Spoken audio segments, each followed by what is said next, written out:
Hello नमस्कार दोस्तों। तो 2 सितंबर को एक और धमाकेदार आईपीओ ओपन होने जा रहा है गाला प्रिसीजन इंजीनियरिंग लिमिटेड का। तो देखेंगे हम कंपनी के काम के बारे में, उसके बाद जानेंगे आईपीओ डिटेल, कंपनी के फाइनेंशियल कैसे हैं, ग्रे मार्केट डिमांड कैसी चल रही है, और अंत में बताएंगे अपना व्यू कि इस आईपीओ में अप्लाई करना है या इसको अवॉइड करना है। तो सबसे पहले देख ले रहे हैं हम कंपनी के काम के बारे में। तो गाला प्रिसीजन इंजीनियरिंग लिमिटेड की स्थापना 2009 में हुई थी और कंपनी जो छोटे छोटे कंपोनेंट्स होते हैं और कंपोनेंट्स के साथ साथ में disc and strip spring, coil and spiral spring और भी जो हमारे स्पेशल फास्टनिंग सॉल्यूशन, जैसा आप स्क्रीन पर देख पा रहे होंगे कि स्क्रू, नट, बोल्ट और भी जो छोटे छोटे कंपोनेंट्स होते हैं तो इनका कंपनी मैन्युफैक्चर करती है। कंपनी के जो प्रोडक्ट हैं वह electrical industry, of highway industry and general engineering industry के साथ साथ में यह है मोबिलिटी सेगमेंट। तो इन जगहों पर ज़्यादा इनके जो छोटे छोटे प्रोडक्ट हैं वो यूज होते हैं। साथ साथ में automobile and railway industry. Company अपने प्रोडक्ट को जर्मनी, डेनमार्क, चीन, Italy, Brazil, America, Sweden, Switzerland और भी देख लिया तो बहुत सारे देश हैं, लगभग 25 से ज़्यादा देश जहां पर ये कंपनी अपने प्रोडक्टों को एक्सपोर्ट करती है। कंपनी की 2 मैन्युफैक्चरिंग यूनिट है, एक पालघर महाराष्ट्र में स्थित है और दूसरा श्री पेरुम्बर तमिलनाडु में स्थित है। और जून 2024 तक कंपनी में कुल 294 एम्प्लॉय काम कर रहे थे। तो कंपनी का काम तो आपको समझ में आ गया होगा। और आईपीओ डिटेल जानने से पहले आप हमारे चैनल को सब्सक्राइब जरूर कर लें ताकि आपको समय समय पर आईपीओ संबंधी जानकारी और एसएमई आईपीओ संबंधी जानकारी मिलती रहे। चलिए अब देख ले रहे हैं आईपीओ की डिटेल के बारे में। आईपीओ 2 सितंबर को ओपन होने जा रहा है और 4 सितंबर तक यह ओपन रहेगा। प्राइस बैंड 503 से 529 रुपये पर शेयर रखा गया है।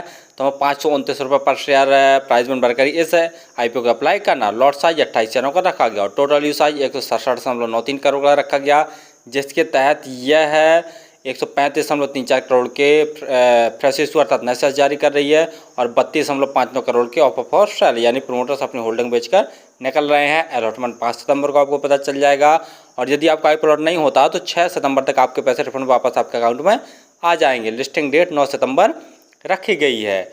वही रिजर्वेशन में देखे रहे हैं QIB के लिए 50%, रिटेल बायों के लिए 35% और HNI कैटेगरी के लिए 15% का रिजर्वेशन रखा गया है। रिटेल कैटेगरी में यदि आप एक लॉट अप्लाई करते हैं तो आपको 14,812 रुपये खर्च करने पड़ेंगे। रिटेल कैटेगरी में मैक्सिमम 13 लॉट अप्लाई किए सकते हैं। यदि स्मॉल HNI कैटेगरी में अप्लाई करना चाहते हैं तो कम से कम 14 लॉट अप्लाई करने पड़ेंगे, जिसके लिए आपको 2,07,368 रुपये खर्च करने पड़ेंगे। बिग HNI कैटेगरी में अप्लाई करने के लिए कम से कम 68 लॉट अप्लाई करने पड़ेंगे, जिसके लिए आपको 10,07,216 रुपये खर्च करने पड़ेंगे।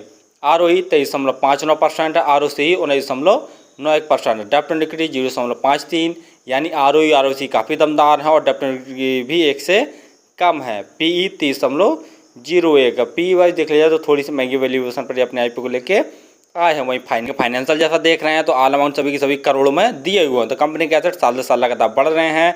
रेवेन्यू मार्च 2022 में कंपनी का 147 करोड़ का था, जो कि बढ़कर मार्च 2023 में 167 करोड़ का हो गया और मार्च 2024 में कंपनी का रेवेन्यू बढ़कर 204 करोड़ का हो गया। यानी रेवेन्यू में जैसा देख रहे हैं साल से साल काफ़ी अच्छी ग्रोथ देखने को मिल रही है। वहीं प्रॉफिट आफ्टर टैक्स देखते हैं तो मार्च 2022 में कंपनी ने लगभग 6 करोड़ का नेट प्रॉफिट जनरेट किया था, जो कि बढ़कर मार्च 2023 में 24 करोड़ का हो गया और मार्च 2024 में इनके प्रॉफिट में गिरावट देखने को मिली। सिर्फ कंपनी ने 22 करोड़ का नेट प्रॉफिट जनरेट कर पाया। रेवेन्यू में तो काफ़ी अच्छी ग्रोथ देखने को मिली है मार्च 2024 में, लेकिन प्रॉफिट में थोड़ी सी गिरावट देखने को मिली है। नेटवर्थ वो भी बढ़ रही है। रिजर्व कंपनी का मार्च 2022 में 56 करोड़ का था, जो कि बढ़कर मार्च 2024 में 94 करोड़ का हो गया। वहीं टोटल बोरिंग कंपनी के ऊपर मार्च 2022 में 56 करोड़ की थी, जो कि मार्च 2024 में देखते हैं तो 55 करोड़ की टोटल बोरिंग बची और कंपनी के पास रिजर्व भी इतना है कि जब भी चाहेगी अपनी टोटल बोरिंग को चुका सकती है।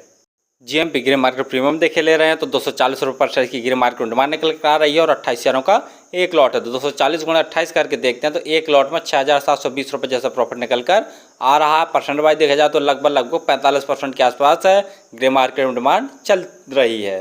फाइनली हमने देखा कि कंपनी का मेनली काम disc and strip spring, coil and spiral spring, साथ साथ में स्पेशल फास्टनिंग सॉल्यूशन यानी जो छोटे छोटे पार्ट्स, नट, बोल्ट और स्क्रू होते हैं तो इनका भी कंपनी साथ साथ में मैन्युफैक्चर करके सेल करती है। और जैसा बता ही चुके हैं कि ये इंडिया के साथ साथ में भी आउट ऑफ कंट्री जैसे Germany, Denmark, China, Italy, Brazil, USA, Sweden, Switzerland और भी बहुत सारे देश हैं जहाँ पर ये अपने प्रोडक्टों को एक्सपोर्ट करती है। लगभग 29 देश हैं।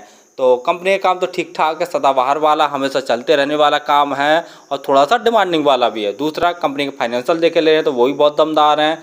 साल साल इनके रेवेन्यू में ग्रोथ देखने को मिल रहा है। प्रॉफिट आफ्टर टैक्स में भी काफ़ी अच्छा चाल देखने को मिल रहा है, अगर मार्च 2024 को छोड़ दिया जाए तो।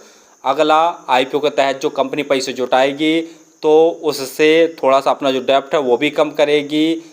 और ग्रे मार्केट में जैसा डिमांड भी देख ले रहे हैं तो काफ़ी ठीक ठाक डिमांड निकल कर आ रही है। जैसा देख रहे हैं लगभग 45% जैसी आज के दिन ग्रे मार्केट में डिमांड चल रही है और ग्रे मार्केट में डिमांड घटती बढ़ती रहती है। तो फिलहाल तो मैं इस IPO में अप्लाई करूंगा और मेरे पास 4-5 आईडी हैं तो सभी आईडियों से अप्लाई करूंगा। और आप किसी भी IPO या सेमी IPO में अप्लाई करें तो स्वयं का एनालिसिस करके और स्वयं के रिस्क पर ही किया करें। धन्यवाद।